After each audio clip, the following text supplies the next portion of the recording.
Comenzamos a esta primera edición de Radio Análisis, son las 9 de la mañana con 38 minutos. Bueno, en este año electoral, donde tendremos elecciones presidenciales y parlamentarias, uno de los puntos que más preocupa es el de la desinformación. De qué manera quienes van a acudir a las urnas a fin de año para votar puedan ejercer su derecho a sufragio de la manera más informada y correctamente posible. Y a propósito de algunas polémicas que hemos tenido en el camino, como por ejemplo estas acusaciones que realizó la candidata de Chile Vamos, Evelyn Matei, respecto de videos sobre su eventual condición de salud que circulaban por redes sociales, este tema está más en boga que nunca. Y precisamente Activa Research presentó un estudio especial sobre desinformación e información falsa que queremos abordar a esta hora de la mañana con nuestro siguiente invitado. Nos referimos al investigador Martín Monet, analista de estudios de Activa Research, a quien le damos la bienvenida. Martín, ¿cómo estás? Buenos días, gracias por estar con nosotros.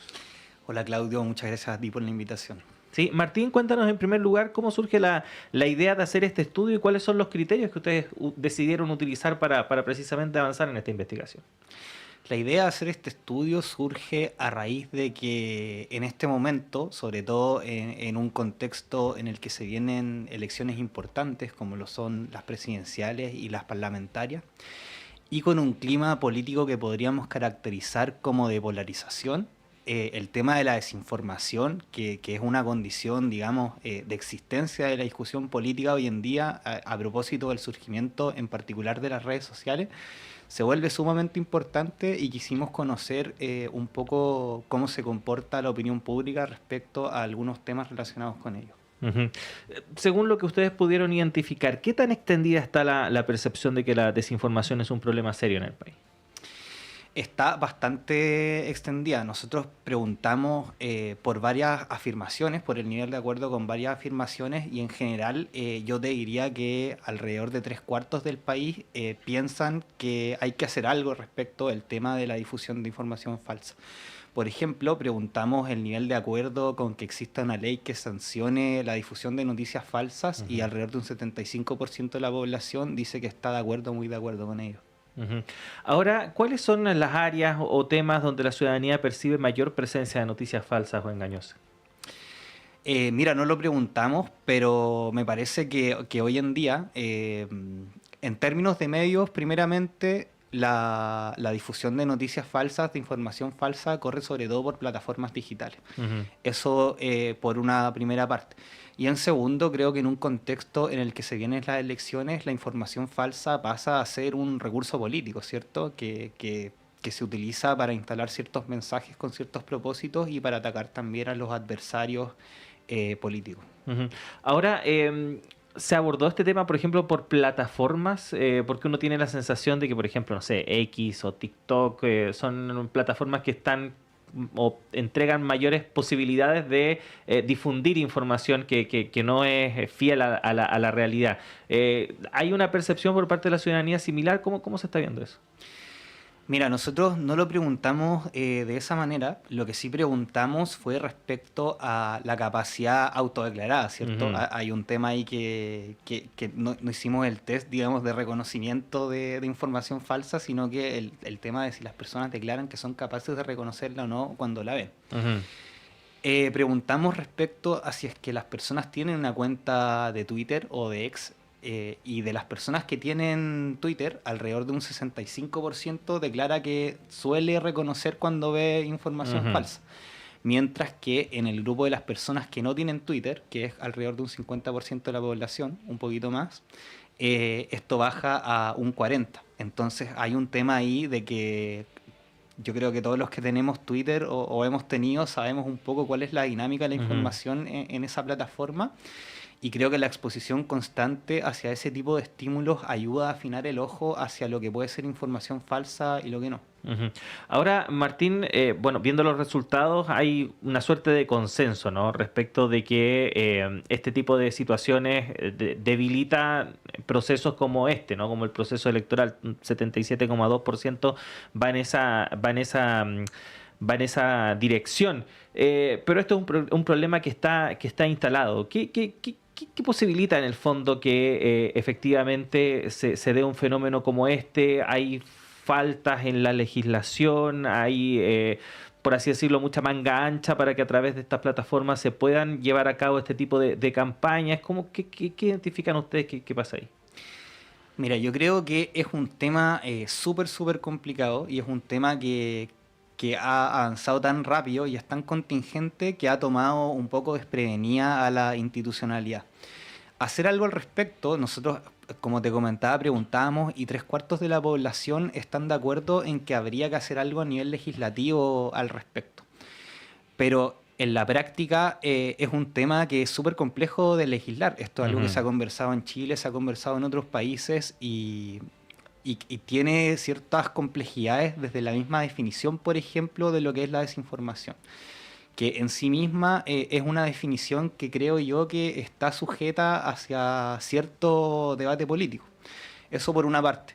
En segundo lugar, ¿dónde está la barrera que separa la mentira, la desinformación, del error humano, ¿cierto? De la opinión o de otras formas de expresión que no necesariamente tienen en sí misma impresa una cierta malicia. Ujú. En segundo lugar, el tema de las plataformas digitales, o sea, tenemos esto que hoy en día se da mayormente a nivel de redes sociales, a diferencia de antes, en que los medios de comunicación requerían tener cierta legitimidad de lo que están transmitiendo, hoy en día con las redes sociales cualquier persona es un posible emisor de comunicaciones masivas y no tiene que dar ninguna garantía a nivel de, por ejemplo, validez de la identidad ni nada para emitir mensajes que le llegan a todo el mundo prácticamente. Entonces creo que es algo que a nivel práctico es difícil de controlar por temas desde filosóficos hasta cuestiones muy pragmáticas. O sea, teniendo estas plataformas que son transnacionales, creo que habría que tener una coordinación quizás de muchos países para hacer algo de intervención. Creo que es algo que en la práctica es súper complejo de poder tratar. Ujú. Ahora, Martín, bueno, en este estudio que ustedes realizaron, abordan este tema también según las preferencias políticas, por así decirlo, de los encuestados. ¿Qué nos dicen esos resultados? Porque, por lo menos en el espacio público, ¿no? Se ha instalado una idea respecto de que este tipo de situaciones es más común en un sector que en otro, particularmente en la extrema derecha, si incluso lo denunció la candidata Evelyn Matei en su momento respecto de que estos videos en su contra venían de un sector en específico. ¿Cómo se ve eso según los resultados que ustedes pudieron recoger? Mira, efectivamente lo que nosotros hicimos fue cruzar esta pregunta según las preferencias presidenciales, según, digamos, las grandes candidaturas que existen en este momento, que vendrían siendo 5. Janet Jara, José Antonio Kast, Evelyn Matei, Franco Parisi y Johannes Kaiser.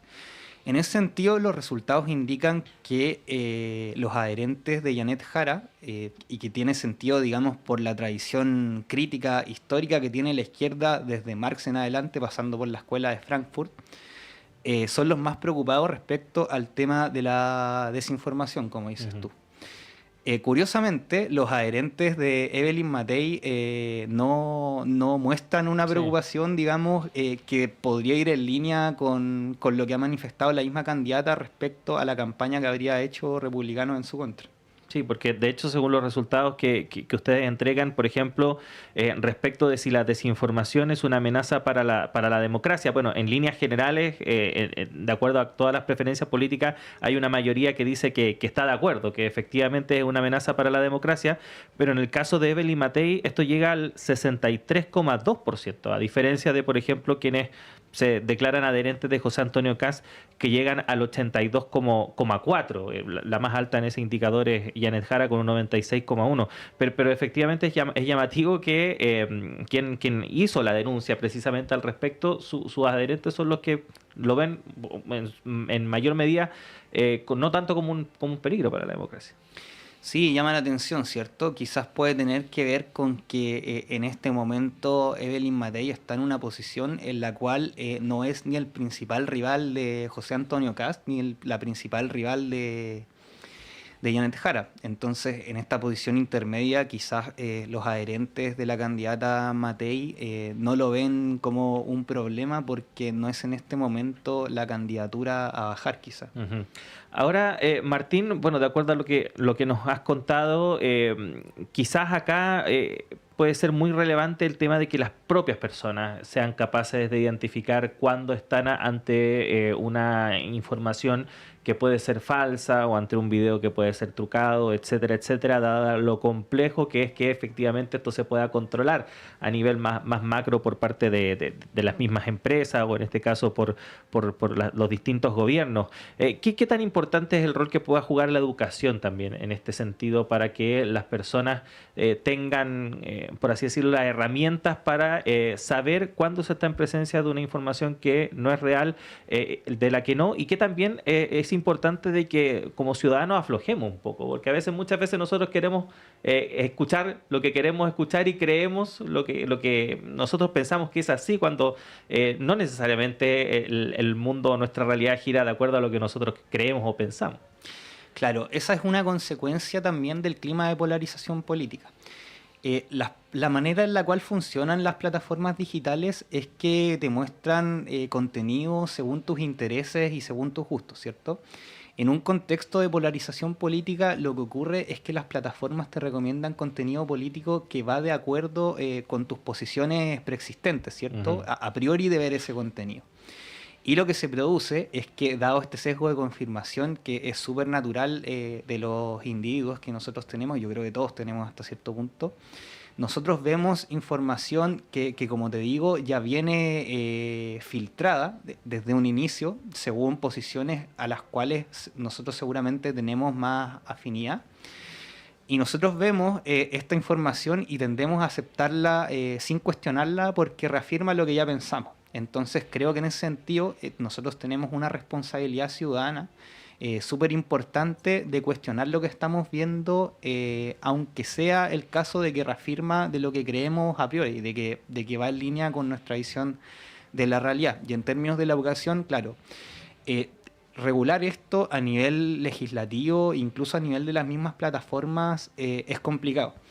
X, por ejemplo, integró una función que yo encuentro que ha tenido súper buenos resultados, uh-huh. que es que cuando hay una información son los mismos usuarios los que pueden añadir comentarios adicionales respecto a la veracidad de lo que se está comentando, para tener por último un segundo relato uh-huh. construido en base a una multiplicidad de voces.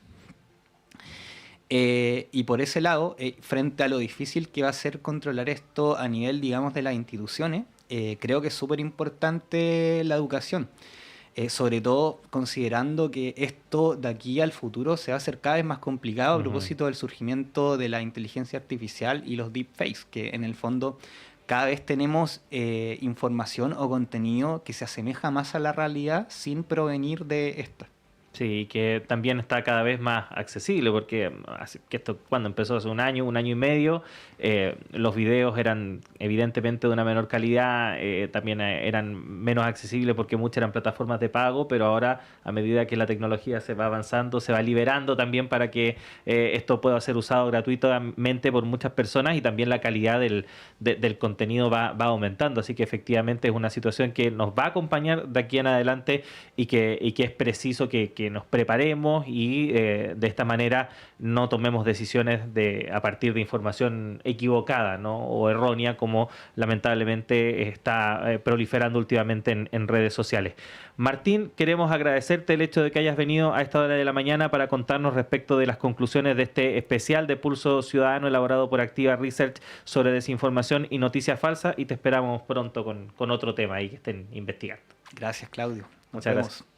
Y nosotros también despedimos esta primera edición cuando son las 9 de la mañana con 53 minutos. Agradecer la sintonía que nos entregaron el día de hoy. Por cierto, invitarlos a invitarlas porque en breve llega Nicolás Rojas y Semáforo y más noticias a las 13 horas en la segunda edición de Radio Análisis. Antes en nuestros boletines informativos y también en nuestro diario electrónico radio.chile.cl. Siga en todas nuestras plataformas, también en la red de radios que piensan, en el canal de televisión Uchile TV. Gracias al equipo, nos reencontramos mañana. El